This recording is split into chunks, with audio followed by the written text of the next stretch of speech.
Kalimera, and welcome to Stupid Ancient History, Stupid A-Level Greeks. The sun is shining, there's snow on the ground, and today we're going to look at the issue of who won the Persian Wars. As always, we'll start with a little disclaimer. This is simply an overview guiding you through some of the more dense material. This is by no means a replacement for a good close analysis of the ancient texts. And once again, if this seems contradictory to what your teacher teaches you in lesson, go with what your teacher knows, not what some random bloke on the internet has said. But either way, hopefully this will help put into context some of the bigger issues that sometimes aren't necessarily as easy to spot in some of the more dense sources. Previously on Stupid Ancient History, we've been looking at the impact of the Persian Wars on Greek and non-Greek relations, the theme of the course. And we've seen how, despite not being natural allies, Athens and Sparta formed the Hellenic League to repel this Persian threat.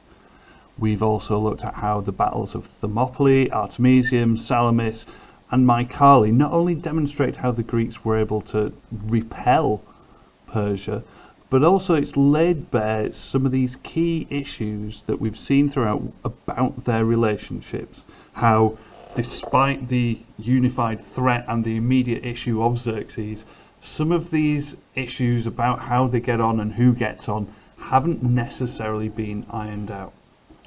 It is definitely, however, at this point worth pointing out that the positive impact of the Persian invasion was to build and strengthen this Greek unity. It seems the one thing that can push the Greeks together and make them bridge these significant gaps between the different city-states is the sight of nearly 1 million Persians coming to invade. So they do have this massive impact on forging and enforcing Greek unity. At the same time, though, once the Persians are gone, we quite clearly see how this all starts to fall apart, the Hellenic League starts to crumble, and once again the old animosities, particularly between Athens and Sparta and various other Greek states, particularly now Thebes, these all start to rear their heads again. So no sooner have they defeated the Persians that they almost instantly start turning on each other. So going back to the question that is the title of this video, who won the Persian Wars, it's not a trick question. That's the first thing I need to point out. Obviously it was the Greeks who won. I'm not about to turn around now and claim that the Persians actually won and it was all just an elaborate sham. Clearly the Greeks won. I'm not necessarily even going to assess the relative contributions of the various city-states to try and ascertain who played the greatest role. I mean, certainly that is something we will need to look at. It's something we've addressed in the video looking at why Xerxes lost, and it's something that hopefully will become quite clear from your assessment of the sources, that various states have their own contributions and their own roles they've played. The aim of this particular episode, however, is to look at some of the sources that particularly commemorate the victory over Persia, and we'll soon see that even this kind of victory and the celebration of victory soon becomes a bit of a sticking point and becomes a bit problematic. We're going to particularly look at sources that have more to say about which of the Greeks played a greater role and how this fits into the growing tensions that we see emerging in Greece, and how it's fair to say that some sources and some city-states we could extrapolate are using their role particularly in the defeat of the Persians as a springboard and a justification for what they do following the Persian Wars, how they go about reshaping Greece in an image that they want. And for this we're going to look at two particular sources that they're not necessarily the core text. It's not Herodotus, it's not Thucydides. We're going to leave those at one side for now. The two sources we're going to particularly look at are, of course, the Serpent Column from Delphi and Aeschylus's The Persians. So before we start looking at the specifics of these two sources, and they are quite specific in not only their message but their creation, it's important we review and remind ourselves of some of the context of their existence, because don't forget, as well as part of your evaluation of sources, your AO3, the context of a source and who and where and why it was created is often as important, if not more important, than what they actually say. So we need to look at some of the context. It's important with both of these sources that we bear in mind that they are created or written in the relative immediate aftermath of the Persian Wars. So as the dust is settling, these two are being created. It's also worth pointing out, though, that although with the expulsion of the Persians from Greece, there is still some cause for celebration, but as we've said earlier, these tensions have not gone away. It's almost like the Persians have been dealt with. Let's go back to focusing on our own enemies. Again, it is also worth pointing out, and this will become clear in later episodes and as you get further into the century, the war with the Persians has not ended. The Persian Wars officially end in 479, but this does not mean the Greeks have stopped fighting Persia.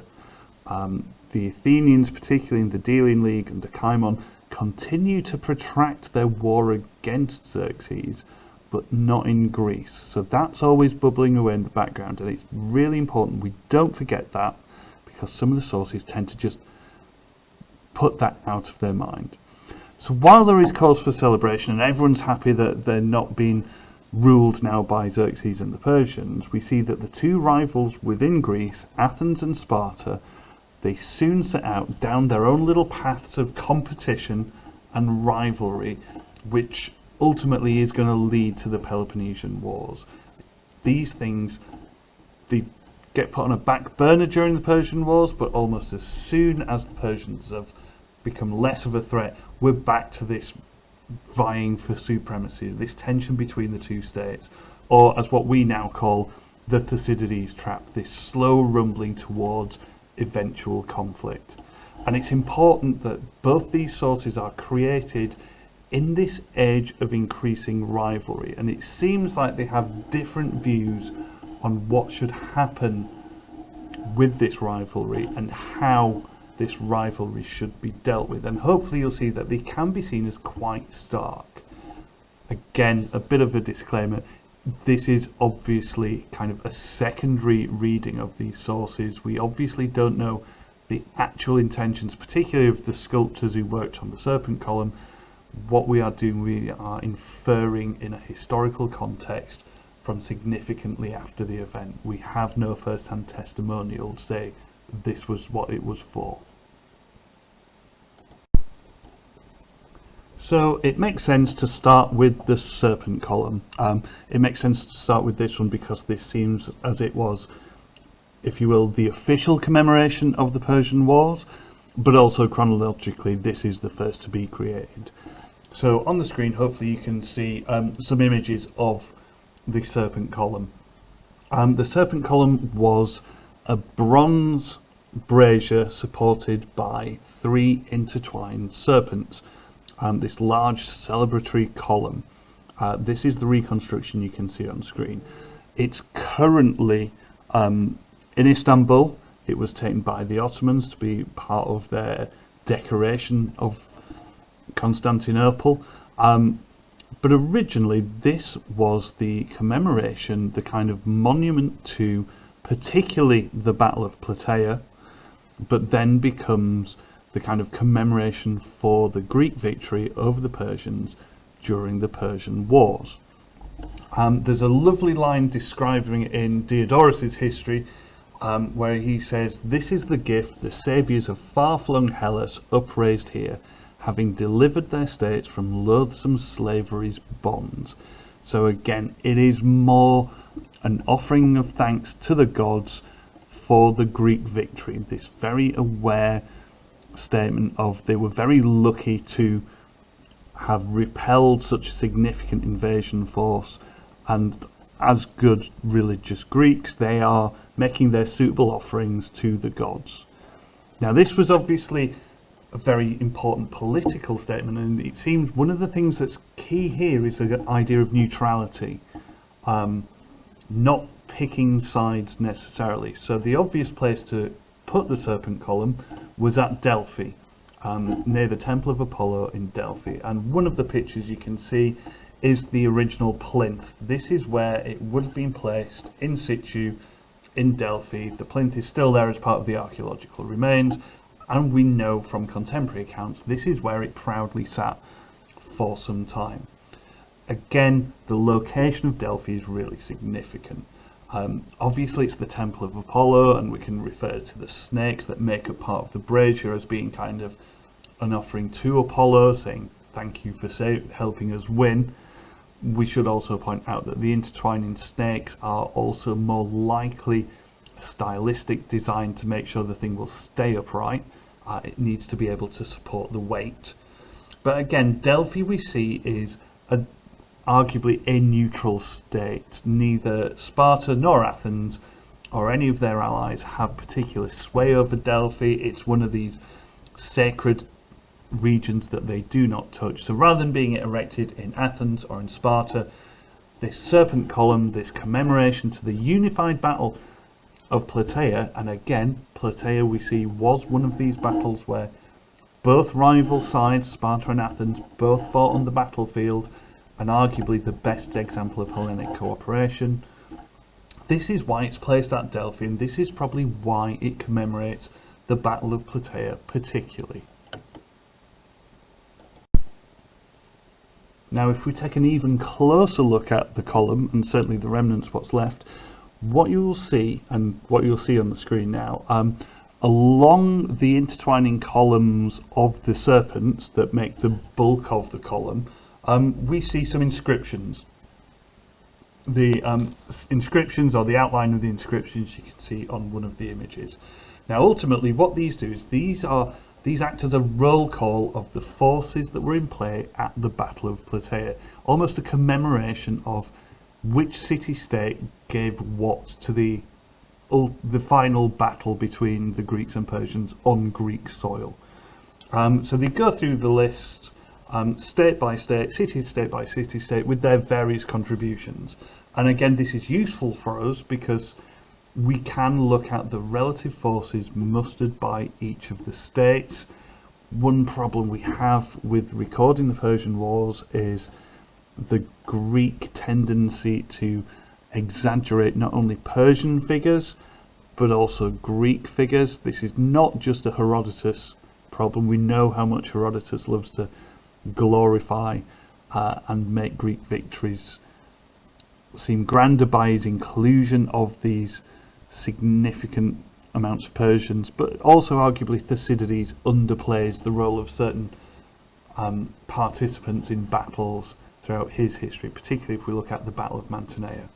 So what we could argue is that with this inscription, this acts as a roster for how many people were sent by each city-state. So we can say these are probably the most reliable figures we can get, although we can't say for certain these are spot on. So if we look carefully then at the inscriptions, obviously we start with the main players. So at the top of the coil we see the Lacedaemonians, the Spartans, who have contributed apparently 10,000 men. They take their place right at the top, having the largest contribution, followed by the Athenians, who muster 8,000 men, and the Corinthians with 5,000, and so on. But then as we move down the column, we see the numbers start to look a little unusual, so it doesn't go down in numeric order.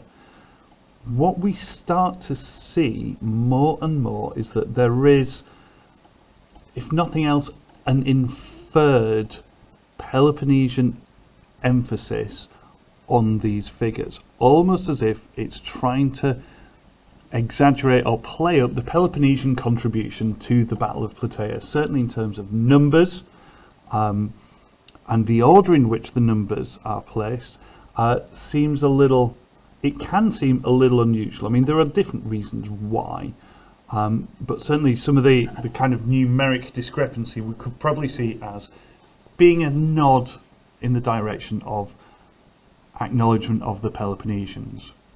At the same time, however, we should point out that by the Battle of Plataea, it's not a surprise that it's primarily Peloponnesian troops who have taken part in this battle. We're in 479, this is following the Battle of Salamis, where the majority of Greece outside of the Peloponnese has been taken by the Persians, and there's been some very significant Medization, and those who aren't necessarily mentioned on these will also have suffered in the previous conflict, particularly if we note there are no Thespians on here, famously because they fought at Thermopylae. It's also not really that much of a surprise given that the Peloponnesian League acted as the majority land force for any conflict with the Persians. The Peloponnesian League was always the major military power.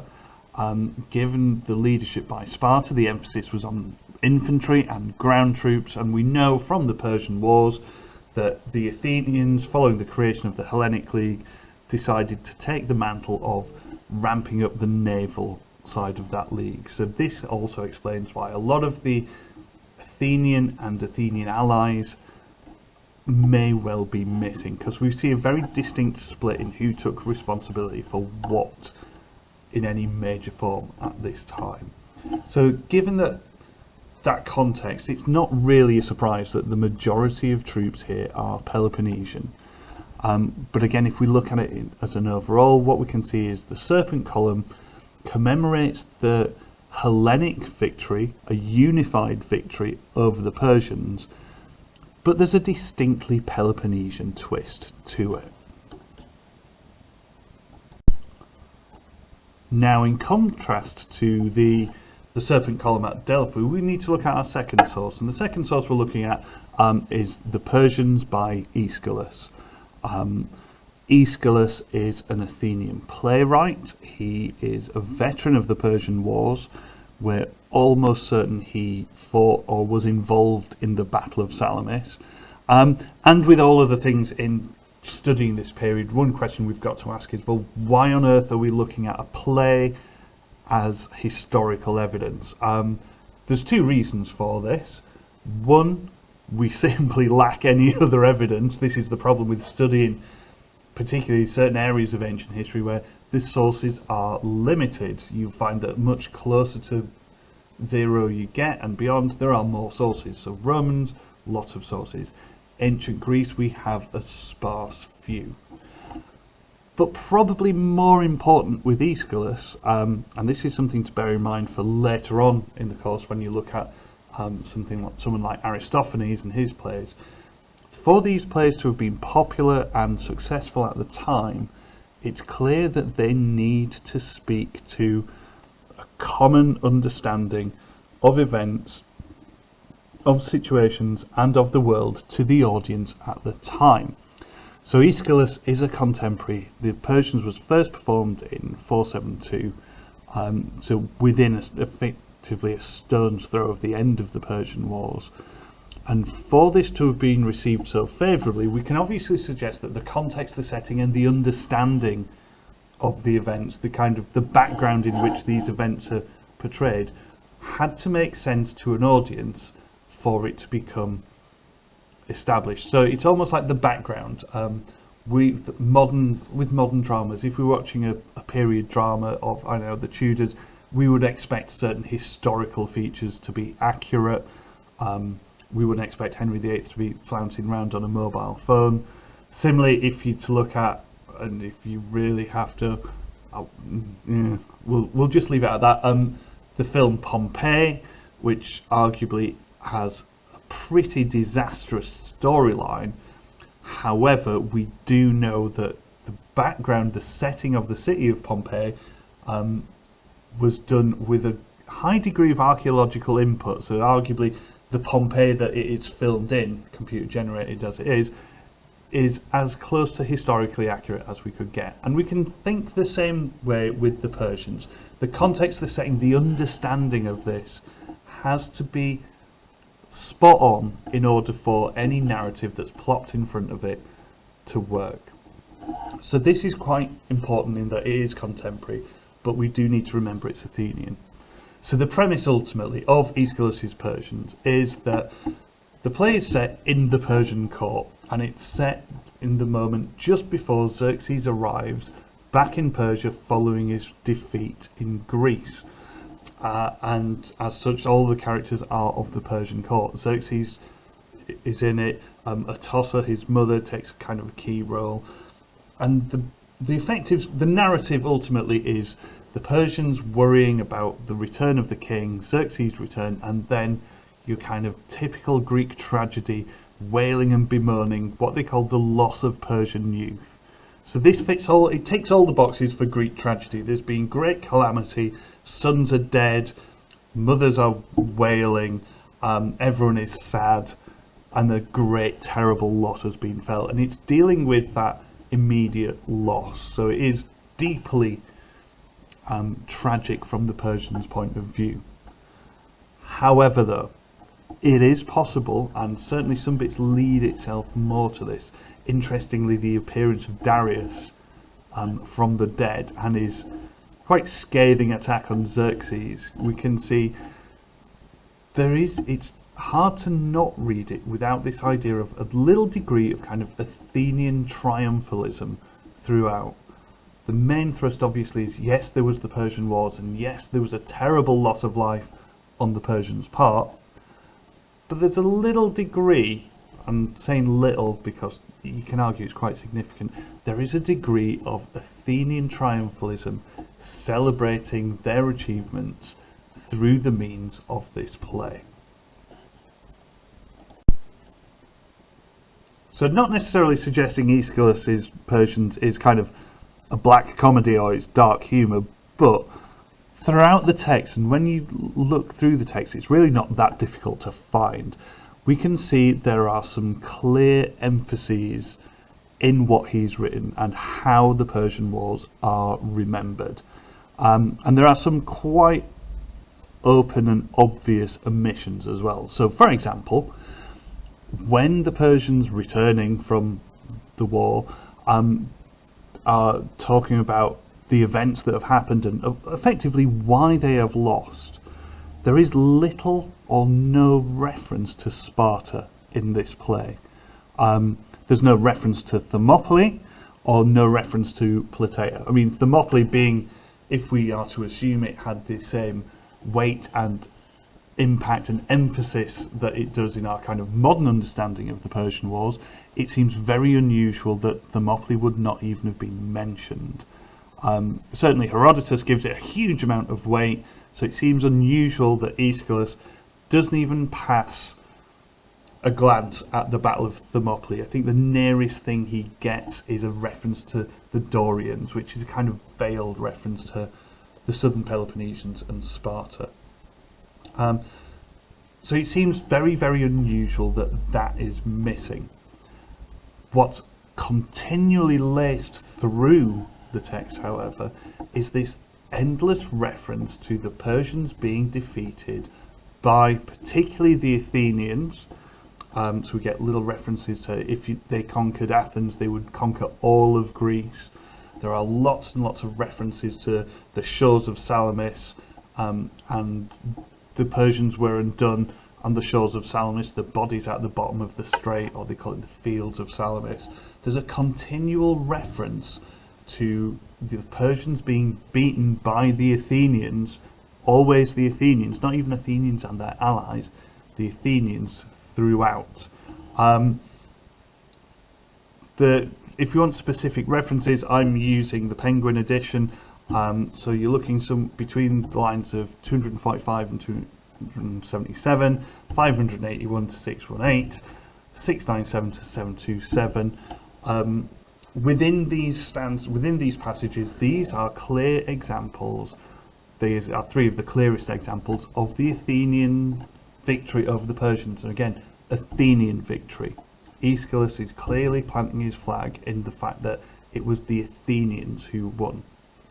So we can as well, though, point out in Aeschylus's defence that the Persians is set immediately after the Battle of Salamis. So we could argue that, well, maybe there doesn't need to be reference to Plataea in this case for it to be historically correct or contextually correct, hence the emphasis on the Battle of Salamis. But if we go back to this idea that the Aeschylus has completely ignored Thermopylae and the contributions of Sparta during the conflict, this seems particularly at odds given that round about line 474, depending on the translation you're looking at, again there's another reference to yet another Athenian victory, and that is the Battle of Marathon. So if Aeschylus, in his coverage of Persian defeat and Athenian supremacy ultimately, is going back as far as 490 to the First Persian Wars, and he's referencing Marathon as another great victory, it seems very unusual that there is no Spartan contribution anywhere in the text. So what we clearly see is Aeschylus, in his play, he is painting the victory over the Persians during the Persian Wars as ultimately an Athenian victory. It's the Athenians who won. So if we just step back away from the actual detail of Aeschylus just for a moment and think a bit more about the context and so on. And if we go back to this question of, so who did win the Persian Wars, it is very easy to read Aeschylus in the context of the time that it is set, but also of the time in which it is performed. We can say, yes, it is an homage to Greek victory, at the same time, similar to Herodotus, commemorating this great victory, this great war, but also emphasizing the human loss, even though the human loss is mostly Persian. So it is a commemoration or an homage to victory. But, again, this is where the context becomes very, very important. The Persians was written and performed at a time when, through the creation of the Delian League, Athens is clearly making moves, and Athens is clearly on the rise. They are vying for the top spot in Greece at a time when we can see Sparta is largely in recession, in this kind of post-war settlement, and more about that in the next video. So Athens is clearly energized, dynamic, and wanting more, wanting a greater hand, not in the Greek world, but on the Greek world. They want their hand to be the one driving it. And we can see something like Aeschylus' Persians as arguably Athenian propaganda to justify why they should be the drivers of the Greek project, why they should be the ones who get to dominate the rest of the century and become the main player in Greece as opposed to Sparta. I mean, they're saying that Athens, given that they are the ones who mainly won the Persian Wars, and according to the play, and we assume again popular thought and understanding at the time amongst the populace of Athens and other Greek states, maybe not so much in Sparta, that it was the Persians the Persians were ultimately defeated at Salamis by primarily the Athenians, that the Athenians almost deserve the right to grow and dominate the rest of Greece. They've earned their position at the top table by being the ones who defeated Persia. And again, if you were looking at spreading the Delian League, if there is popular commentary at the time about how great the Athenians were, like something like Aeschylus, this would just add fuel to that fire to bolster Athens' position as wanting to be on top, and it's their justification for wanting to be on top. Certainly we can definitely assume Peloponnesians and Spartans particularly would not be too keen on this version of the Persian Wars. It kind of cuts them out completely.